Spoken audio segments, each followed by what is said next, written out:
manages the parade.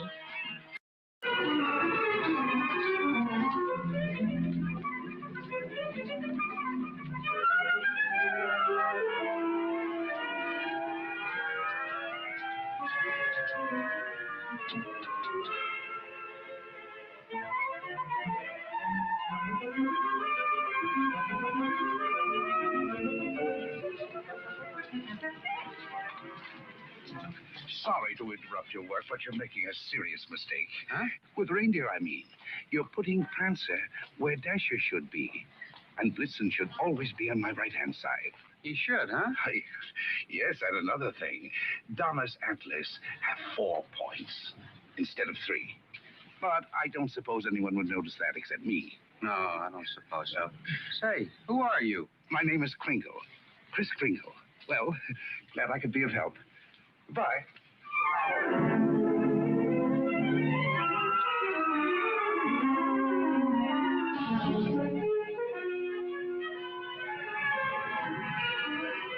See, it's all in your wrists, like throwing a ball. Now watch. See? Mrs. Walker, that new Santa Claus you hired is wonderful. Where'd you find him? We answered the ad along with 100 others. He is good, isn't he? Well, the parade's ready to start. You coming? I'm going home and getting a hot tub. I may just stay there until next Thanksgiving. But you've worked so hard on the parade. If I want to, I can see it from the roof of my apartment. Bye.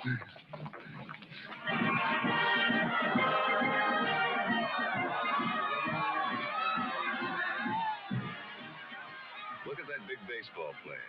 He was a clown last year. They just painted him different. My mother told me. She manages the parade. Wow. He's really a giant, isn't he? Really, Mr. Gailey. And you a lawyer. There are no such things as giants. Well, maybe not now, Susan, but in olden times, like the giant Jack killed in the fairy tale. Oh, one of those. I don't know any fairy tales. You mean your mother or father never read you any? My mother thinks they're silly, and I never met my father. You see, my mother and father were divorced when I was a baby. Well, that baseball player sure looks like a giant to me. Come in. Hello. My housekeeper told me Susan was here. I'm her mother. Yes, Susie's told me quite a bit about you. She's told me quite a bit about you, too. The man in the front apartment. Hi, dear. Parade's much better than last year. Good. Hope Mr. Macy agrees with you. Would you like a cup of coffee? Oh, don't bother. No bother. It's ready. I want to thank you for being so kind to Susan. All part of the plot. Surest way to meet the mother is to be nice to the child. What a horrible trick. Susan tells me you don't approve of fairy tales. I don't. I think we should be realistic and completely truthful with our children. Not let them grow up believing in a lot of myths and legends. Like Santa Claus, for example. I see. The parade's over, Mother. The acrobats were good. Those prices, they should be. Mother, I was thinking, we've got such a big turkey for dinner, and there are only 2 of us. Couldn't we invite Mr. Gailey? Couldn't we?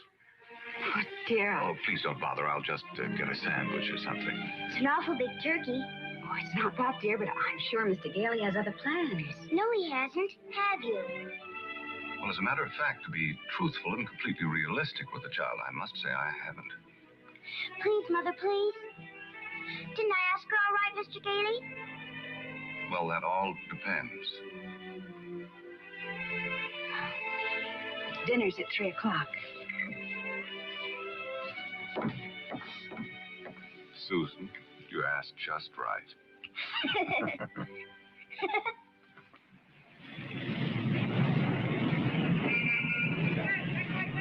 Before those screaming brats arrive, I want to give you a few pointers on how to be a good Santa Claus. Go ahead. Now, here's a list of toys we have to push. You know, things we've overstocked. You'll find that a great many children are undecided as to what they want for Christmas. When this occurs, you immediately suggest one of these items. You understand? I certainly do. All right, here they come. You get up there and go to work and memorize that list. And remember, be jolly. You're working for Macy's. Imagine that. Making a child take something he doesn't want just because he bought too many of the wrong toys.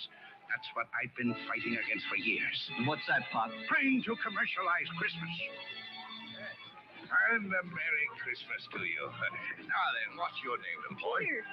And what do you want for Christmas, Peter? I want a fire engine just like the big ones, only smaller. It's got real hoses and it squirts real water. I won't do it in the house, only in the backyard, I promise. Now, Peter, I see you're a very good boy, so you'll get your fire engine. You see, I told you to get me one. Yes, dear. Well, look, you wait right over there. Mommy wants to thank Santa, too. What do you mean by saying a thing like that? I've been all over town trying to find that kind of a fire engine. Macy doesn't have one. Nobody's got one. But you can get those fire engines at the Acme Toy Company on West 46th Street. Only $4.50. Wonderful bargain. Oh, I follow the toy market pretty closely. Macy's sending other people to other stores? But the important thing is to keep the children happy. Whether Macy's or somebody else sell the toy, it doesn't matter, does it? Don't you feel that way? Me? Sure, but I didn't think Macy's did. I don't get it. I just don't get it. Oh, yes, we have skates. Nice, shiny skates, and they're very good indeed. But I don't think they're the kind of skates you want. Now, they have really wonderful skates and gimbals. Gimbals? The sales lady said I was to speak to you. You the head of the toy department. Yes, ma'am. Yes. Well, look, I want to congratulate you on Macy's and this new stunt you're doing, sending people to other stores. To think that a big store like this puts the spirit of Christmas before the commercial. I haven't done much shopping here before, but from now on, I'm a regular Macy customer. Gimbals? And when you come to see me at Macy's, I shall tell you all about the wonderful toys. This seems awful silly, Mr. Gailey. Well, maybe you'll feel differently after you've talked to Santa Claus. Goodbye, and Merry Christmas. Now, what's your name, little girl? Susan Walker, what's your name? Mine, Kris Kringle. I'm Santa Claus. You don't believe that, do you? You see, my mother is Mrs. Walker, the lady who hired you. But I must say, you're the best-looking one I've ever seen. Thank you. Your whiskers don't have those things that go over your ears. That's because they're real, just like I'm really Santa Claus. Go on, pull them. Well, go ahead, pull. That's it. And what do you want me to bring you for Christmas? Nothing, thank you. Whatever I want, my mother will get me. Sensible and doesn't cost too much. Susan, dear, I think you've taken up enough of this gentleman's time.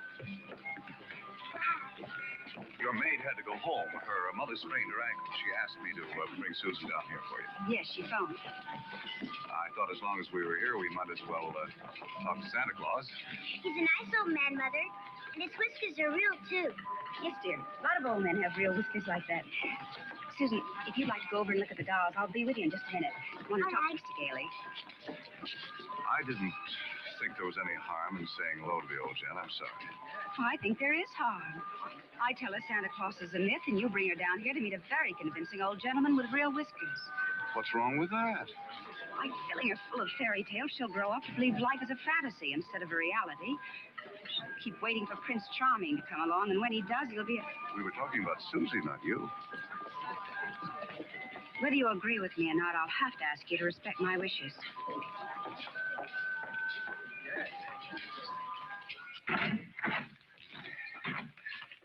You sent for me? Yes, sit down, won't you? This is a lovely little girl you have here. Thank you. Susan's the reason I asked you to drop down. She's a little confused. Would you tell her that you're not really Santa Claus? That there's actually no such person? I'm sorry to disagree with you, Mrs. Walker, but not only is there such a person, but here I am to prove it.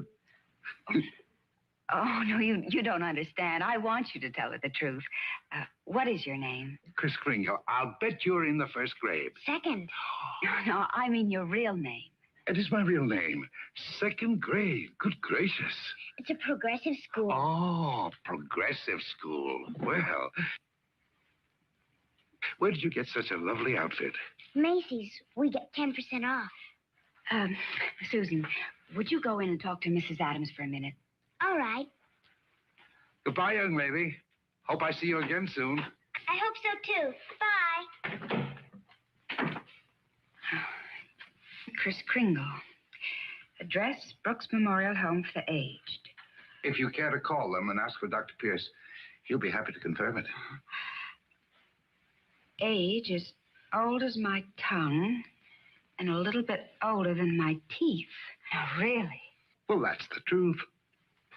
Next of kin, Donna, Blitzen, Prancer. And Dancer.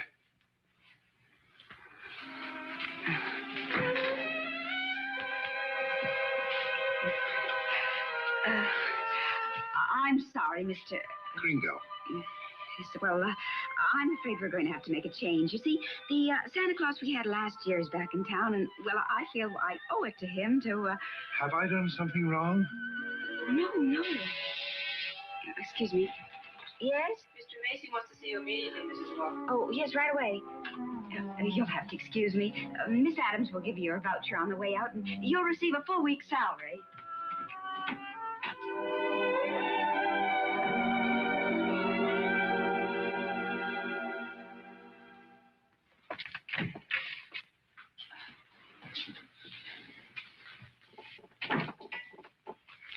Now, about that new sales policy that you two seem to have initiated. It would have been better to clear it with the sales department first, don't you think? Mr. Macy, Macy's Santa Claus sending customers to Gimbel's.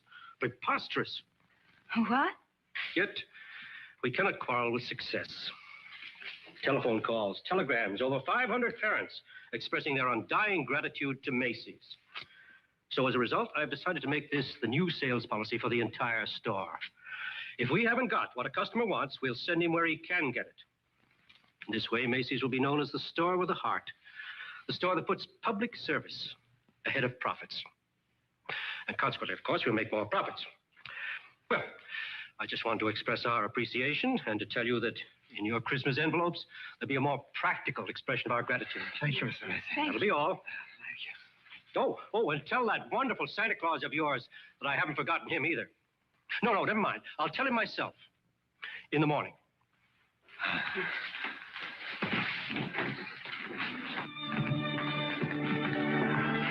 Imagine, a bonus.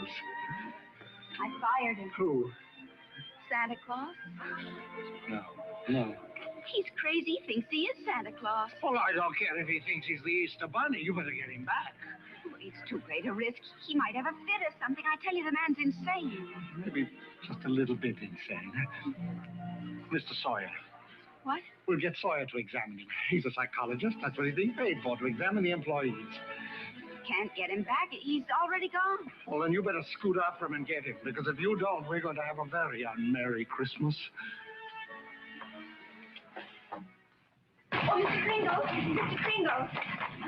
I'm afraid I acted rather hastily and perhaps unfairly. This other Santa Claus, well, Mr. Macy's found something else for him to do, and, well, we want you to stay on. Well, this is mighty good news. You see, Mrs. Walter, for 50 years or so, I've been more and more worried about Christmas. Christmas is not just a day, it's a frame of mind, and that's what they've been changing. Well, I'm glad you're taking me back. Maybe I can do something about it. And I'm glad I met you and your daughter. You're my test case. We are? Yes, in a way, you're the whole thing in miniature. And if I win you over, well, there's still hope. If not, I guess I'm through. But I'll try, and I'm warning you, I don't give up easily. Oh, well, Mr. Kringle, first thing in the morning, would you report to Mr. Sawyer's office for a little examination? Mental examination? Well, partly, yes. Oh, I don't mind. I've taken dozens. Haven't failed one yet. Yeah. How many days in the week? 7. How many things do you see? 4. Muscular coordination? Perfect. Who was vice president under James Monroe? Daniel D. Tompkins. I'll bet your Mr. Sawyer doesn't know that one.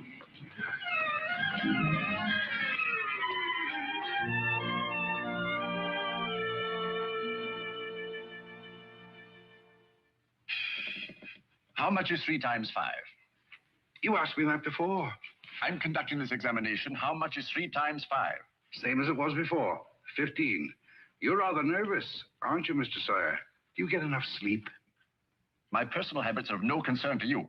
Oh, I'm sorry. It's just that I hate to see anyone all tied up. How many fingers do you see?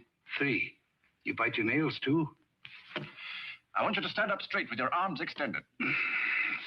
Muscular coordination test. Surely I'll be glad to.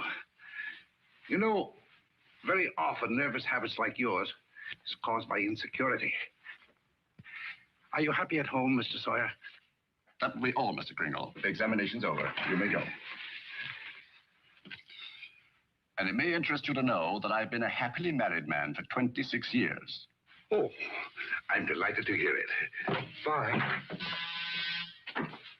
Your wife, Mr. Sawyer? What else? Agnes, how many times have I told you not to bother with the office? No, I give you a perfectly liberal allowance. If that fat, stupid brother of yours would get a job, you wouldn't have to be pestering me all the time. Not a penny. How long have you known him, Dr. Pierce? Well, he wandered into the home about 8 months ago. Looked the place over and said, well, it'll do. Just stayed on. Has he ever told you his real name? He said he was Kris Kringle. We never pressed him further. Mrs. Walker, after giving that man a comprehensive examination, it's my considered opinion he should be dismissed immediately. Dr. Pierce, Mr. Sawyer. Excuse me, didn't Kris answer the questions correctly? Well, yes, he did, but there was a complete lack of concentration.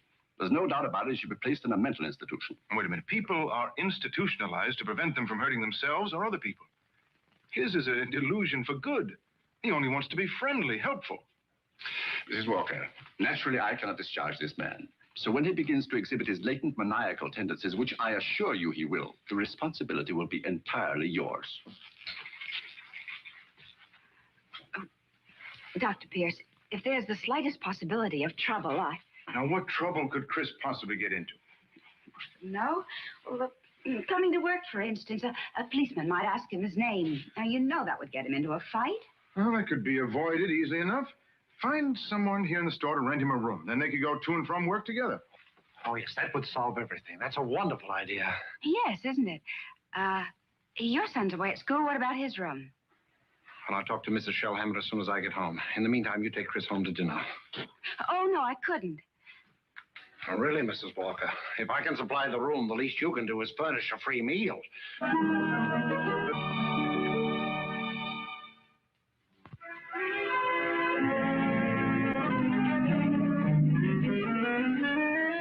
What sort of games do you play, Susan? I don't play much with the children. They play silly games. They do. Like today, they were playing zoo, and all of the children were animals. Homer was supposed to be the zookeeper. He said, "What kind of an animal are you?" I said, "I'm not an animal. I'm a girl." He said, "Only animals allowed here. Bye." Oh, that's too bad. Sounds like a wonderful game to me. Of course, to play it right, you've got to have imagination. Do you know what imagination is? That's when you see something and it's really not there. Well, yes, but I believe imagination is a place by itself. Yeah, you know, like, well, you know the British nation and the French nation. Well, this is imagination. Say, how would you like to make snowballs in the summertime? Or drive a bus down Fifth Avenue? Or be the Statue of Liberty in the morning, and in the afternoon, a flock of geese flying south? Well, the first place, you'd have to learn to pretend. That's imagination. Now, the next time they play zoo, you tell Homer you're a monkey. But I don't know how to be a monkey. I'll show you. Now, stand up. First, you bend way over. That's it. Keep your arms loose. Now, then you scratch. On the contrary, the firm of Hayslip, Sherman, and Hayslip has been very good to me. But being an exceptional lawyer, I want to open my own office. Naturally. We're having our first lesson in pretending, and we're doing pretty well, too. She'll be having nightmares for weeks. But you'll be having a lot of fun in the daytime. Hello? Oh, Mr. Shellhammer, that's fine. The Shellhammers have a room for you. That's very kind of them, but I've accepted Mr. Gailey's offer to stay with him. Mr. Gailey? I'll get the meat. Oh, thank you, Mr. Shellhammer, but it seems he's made other arrangements. Yes, well, goodbye. Well, here we are. Steak. No, it's venison. A friend of mine at the office gave it to me. What's venison? Oh, deer meat. If you don't like it, I have eggs for you. Could I have eggs, too? Venison, you know, I couldn't. Oh, I forgot. Yes, well, there must be something you want for Christmas. Something that even your mother doesn't know about. Why don't you give me a chance? All right. Good. That's what I want for Christmas. A doll's house like this? No, a real house. A real house? If you're really Santa Claus, you can get it for me. And if you can't, just a nice man with a white beard like Mother says. Well, just because every child doesn't get his wish, that doesn't mean there isn't a Santa Claus. That's what I thought you'd say. But what could you possibly want with a house like this? Live in it with my mother. You have this lovely apartment. But I want a backyard and a swing and... She can't get it, huh? I didn't say that. Well, it's a tall order, but I'll do the best I can. May I keep this? Mm-hmm. Good night, Susan. Good night.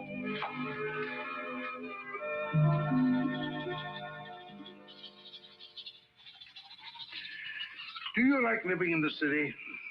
Oh, it's all right. I kind of like to get out in the country sometime, though. Not a big place, just one of those junior partner deals in Manhattan.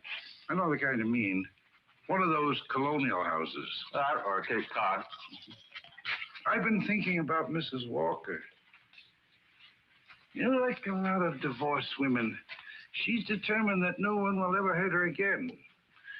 With a little more effort on your part, she might be made to crawl out of a shell. You know, those two are a couple of lost souls. It's up to us to help them. I'll take care of Susie if you'll take care of her mother. It's a deal. Good. You ready? Oh, no, you don't. I'm not going to be cheated that way. All my life I've wondered, and now I'm going to find out.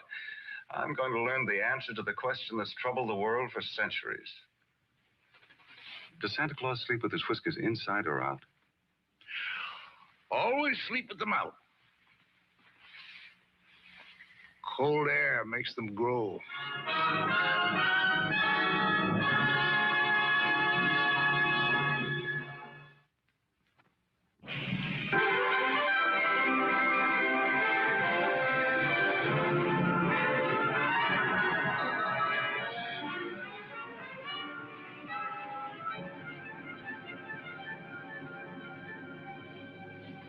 This is one event I never expected to see.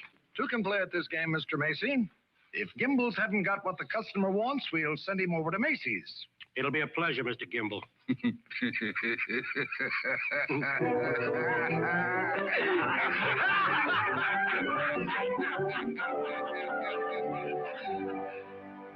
they sat. Adult, but children still, children at heart. It was summer, warm, glorious summer. The end. Do you like that story, Susan? Mr. Kringle, do you think I'm going to get my house for Christmas? Well, I can't promise, but we mustn't give up hope. Good night, Susan. Tomorrow evening, I'll read you another story. I can't. I've got to go to school. Isn't this vacation? Yes, but this is what they call a required function. Required function? The Fillmore Progressive School requests your presence at a special performance of a Christmas play to be given in the modern manner. What does that mean? A Christmas play without Santa Claus. Well, a Christmas play without a Santa Claus? The performance will be followed by a short address. Subject, exploding the myth of Santa Claus. The guest speaker will be Mr. Albert Sawyer.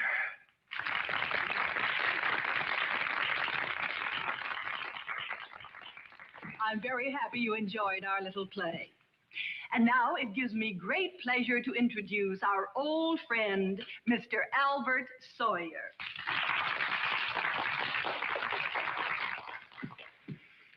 Parents and young people, it's thrilling indeed to see so many happy, smiling faces.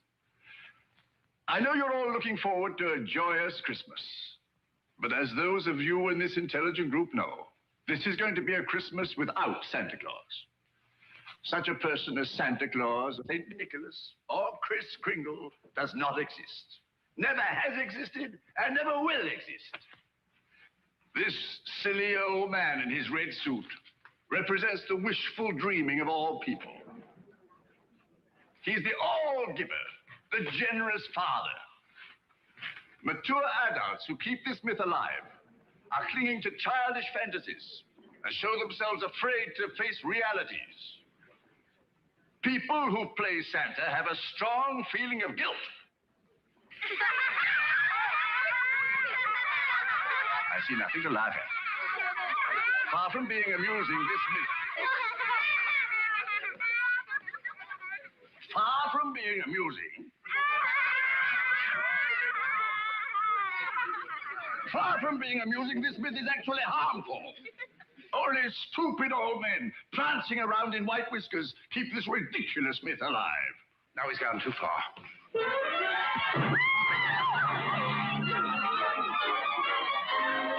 He became violent because I attacked his delusions, and he'll do it again. Well, if you ask me, I think we ought to get an outside psychiatrist to examine him. Then you better do it right away before Mr. Macy hears about it. Oh, that's right. You explain it to Mr. Kringle. After all, you're his Oh, friend. no, I can't. Well, I've grown very fond of him, and this is going to hurt him deeply. I just can't. All right, what can we do?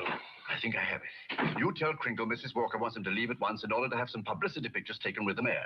I'll have a car waiting outside, and once we get him in the car, we'll drive him straight off to Bellevue Hospital. Yes, that'll do it. I'll ride up front with the driver.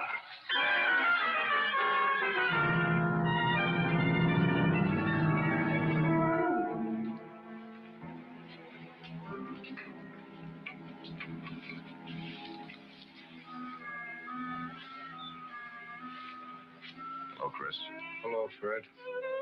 You flunked that psychiatrist examination deliberately, didn't you? Why? I had great hopes, Fred. I had a feeling that Mrs. Walker was beginning to believe in me. Now I know she was only humoring me all the time. Mrs. Walker didn't know anything about taking pictures with the mayor. That was Mr. Sawyer's idea. It isn't just Mrs. Walker. Take Sawyer. Contemptible, deceitful, dishonest. But he's out there, and I'm here. If that's normal, I don't want it. But you can't just think of yourself. What happens to you matters to a lot of people. People like me who believe in you and what you stand for. People like Susie who are just beginning to. Chris, you can't let them down. You're right. Let's get out of here. Now, wait a minute. You flunked that examination, but good. Yes. I said our first president was Calvin Coolidge. Oh, but you can fix that. You'll think of something. Now, take it easy. A judge is going to be asked to sign papers committing you to a mental institution. The only chance would be to prove you legally sane in a public hearing. Good. I can think of nothing better. Don't you see? That will settle the question once and for all.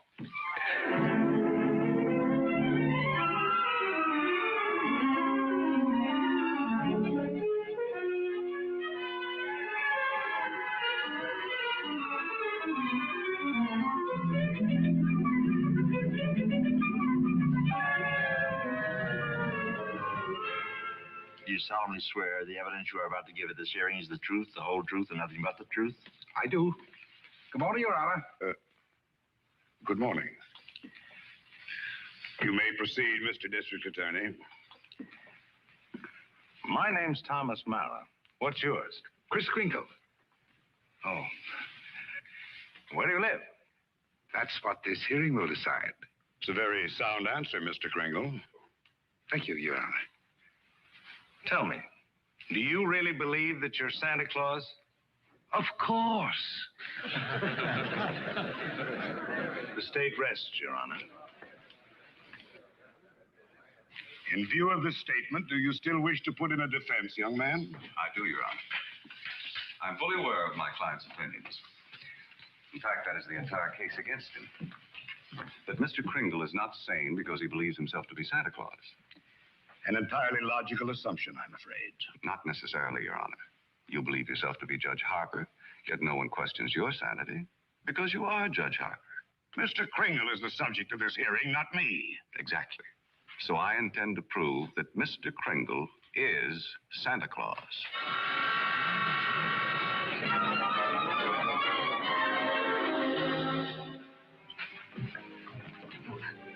What does Mr. Hayslip, Sherman, and Hayslip say about the trial? That I was jeopardizing the dignity of the firm, that I either dropped the case or they dropped me. So, leaving me no choice, I quit. Oh, Fred, you didn't. Well, I can't let Chris down. He needs me, and all the rest of us need him. Darling, he's a kind, wonderful old man, but... Well, you can't throw away your career because of sentiment. I'm not throwing a career away. I'll get by. I'm a darn good lawyer. This doesn't shake your faith in me, does it? This is a question of common sense, not faith. Faith is believing in things when common sense tells you not to. I wish you could let yourself believe in people like Chris, and in fun, and love, and joy, and all the other intangibles. Can't pay the rent with intangibles. And you can't live without them. Why don't you try a little blind faith, darling? String along with me. I think I've got a right to ask that. I think I have the right to ask you to be a little bit more practical and realistic. Yeah, I suppose you have. It's all cockeyed. Here we are, as close as two people can possibly be, and yet there's a loneliness about it. I've tried my best. I know you have, darling, and so have I. But we're going to need a lot more than each other's arms. And somehow I just don't think we've got it.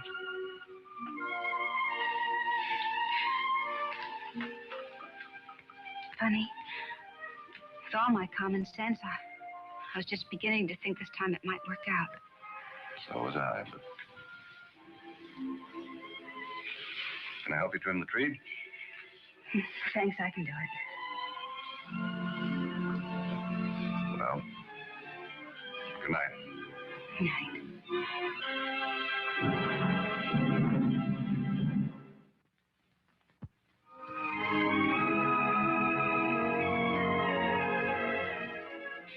Your name, sir? R.H. Macy. Do you recognize this man? Yes, he's an employee of mine, Chris Kringle. Do you believe him to be of sound mind? I certainly do. Mr. Macy, you're under oath. Do you really believe that this man is Santa Claus?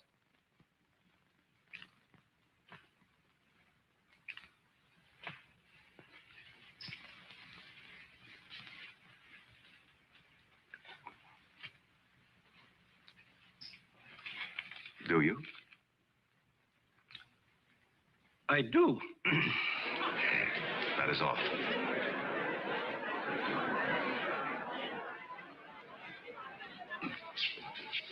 You are fired. Your Honor, there is no such person as Santa Claus, and everybody knows it. I ask that the court make an immediate ruling. Is there or is there not a Santa Claus?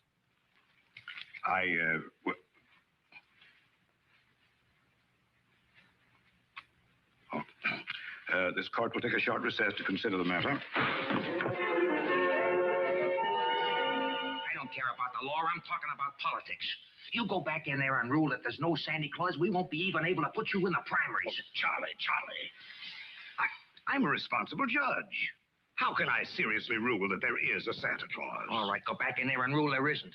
The kids read about it, so they don't hang up their stockings. So what happens to all the toys that are supposed to be in them stockings? Nobody buys them. Oh, the toy manufacturers are gonna love that. What about the Christmas card makers, the candy companies? Oh, boy, are you gonna be a popular guy. And what about the Salvation Army? They got a Santa Claus on every corner. Henry, I'm telling you, if you go back in there and rule that there's no Santa Claus, you can count on getting just 2 votes. Your own and that district attorney's out there. One. District Attorney's Republican. The court will rise.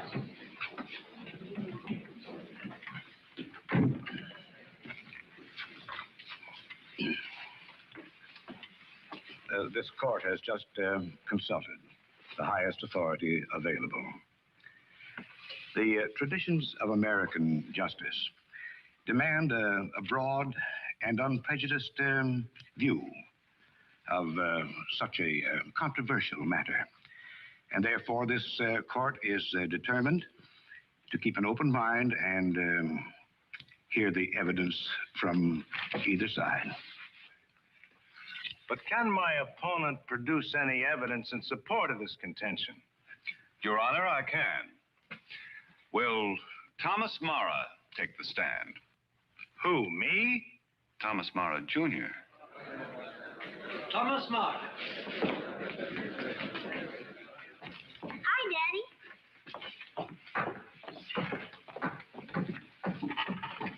Tommy, you know the difference between telling the truth and telling a lie, don't you? Everybody knows you shouldn't tell a lie, especially in court. Do you believe in Santa Claus? Sure I do. And what does he look like? There he is, sitting over there. I object, Your Honor. Overruled. Tommy, why are you so sure there's a Santa Claus? Because Daddy told me so. Didn't you, Daddy? And you believe your daddy, don't you? Sure I do. Daddy wouldn't tell me anything that wasn't so. Would you, Daddy? Thank you, Tommy. Bye, Daddy.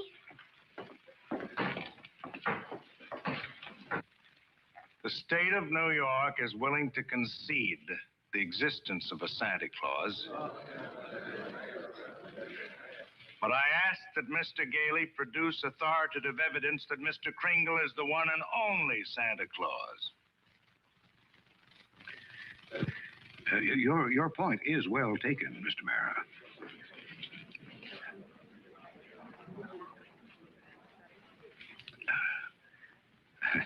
Mr. Gailey, are you ready to show that Mr. Kringle is Santa Claus? On the basis of competent authority? Not at this time, Your Honor. I ask for an adjournment until this time tomorrow. This court stands adjourned till 3 o'clock tomorrow afternoon. That's already. What are you doing? Writing to Mr. Kringle to tell him I believe in everything he told me. Everything will turn out fine. That's nice. He'll like that. Where shall I send it? Why don't you send it to the county courthouse? Okay.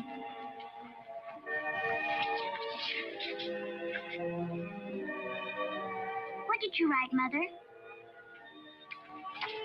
I believe in you too, Doris. Go take your bath now.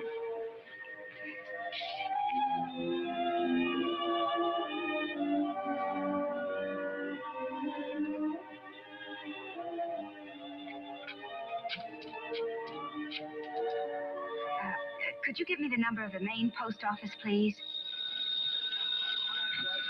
Hello, dead letter office. Are you kidding? We got maybe a couple 100,000. Yes, ma'am, we sure would. Hey, lady, that's not a bad idea. Thank you.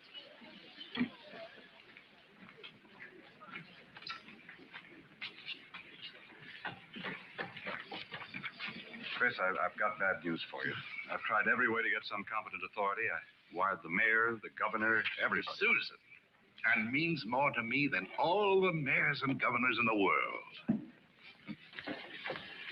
It's all over. He hasn't got a thing.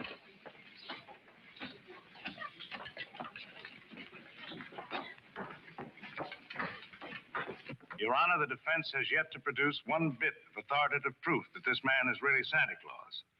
And in view of the fact that it is Christmas Eve and we're all anxious to get to our homes, I ask that these commitment papers be signed without further delay. Mr. Gailey, have you anything further to offer? I should like to submit the following evidence, Your Honor. It concerns an official agency of the United States government. The Post Office Department, one of the world's largest business concerns, did a gross business last year of $1,112,877,174. Your Honor, I'm sure they're all deeply gratified to know that the Post Office Department is doing nicely, but it hardly has any bearing on this case. Furthermore, the U.S. postal laws make it a criminal offense to willfully misdirect mail or intentionally deliver it to the wrong party. Yeah, Your Honor. I'm sure that the state of New York is willing to admit that the Post Office Department is authoritative, prosperous, and efficient. For the record? For the record. Anything to get on with this case. Then, Your Honor, I offer these letters in evidence. They're simply addressed to Santa Claus, yet they were each delivered to Mr. Kringle by bona fide employees of the Post Office Department. I offer these as authoritative proof. Your Honor, 3 letters are hardly authoritative proof. I have further exhibits, Your Honor, but I hesitate to produce them. Oh, I'm sure we'd all be glad to see them. Oh, yes, indeed. Put them on my desk. On your desk? Yes, yes. Very well, Your Honor.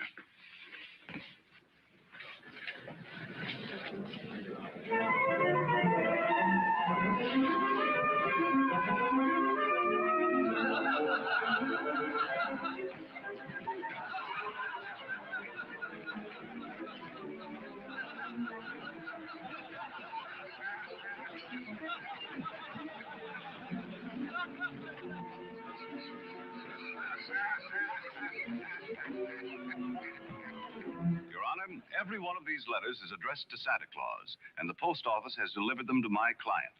Therefore, the United States government recognizes this man, Kris Kringle, as Santa Claus. If the United States of America believes this man is Santa Claus, then this court will not dispute it.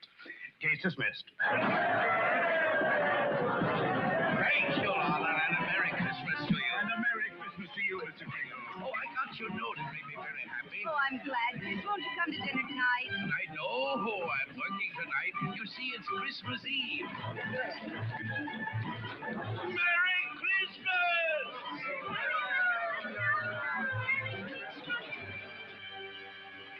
What's the matter with Susan? I think she misses Chris. Don't worry, young lady. Chris is bound to come. Didn't get my present, Uncle Fred. Why, darling, you got a lot of presents. Not the one I wanted. Not the one Mr. Kringle was going to get for me. What was that? Doesn't matter. I didn't get it. I knew it wouldn't be here, but I get a letter or something about it. Hello? Hello, Susan. Merry Christmas. Well, it wasn't really a promise. I said I'd do my best. You couldn't get it because you're not Santa Claus, that's why. Just a nice man with white whiskers like my mother says. And I shouldn't have believed you. Susan! Merry Christmas, Chris. I'm sorry Susan is disappointed in me. Oh, she'll be all right. Here's Fred. Merry Christmas. Where are you? Out at the home. Fred, we're giving a little party this afternoon. Will you bring Mrs. Walker and Susan out to help us celebrate? Of course I will. Now, you turn off the parkway at Seymour. Drive 3 blocks, then turn onto Ashley Drive. You'll see it on the right. Got it. Bye. Susan, I was wrong when I told you not to believe in Mr. Kringle. You must have faith in him. But he didn't get me that. That doesn't make sense, Mother. Oh, faith is believing in things even when common sense tells you not to. I mean, even though things don't work out the way you want them to the first time, you still gotta believe in people. I'll try.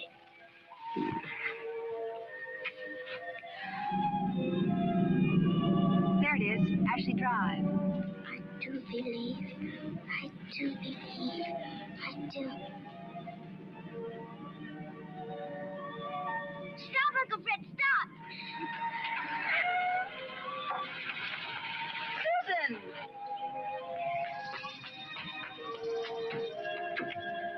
Susan!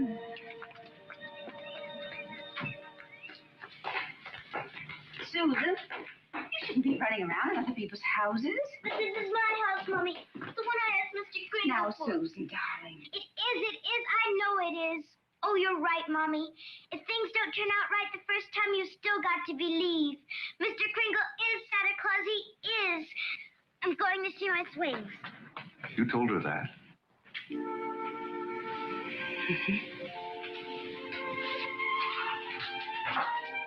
The house seems to be for sale.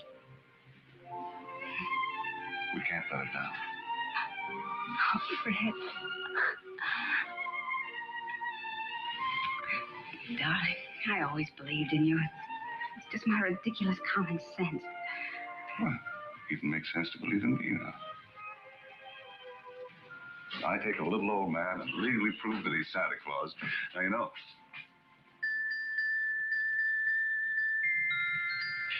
Oh, no. It must have been left by one of the tenants. Maybe. Maybe I didn't do such a remarkable thing after all.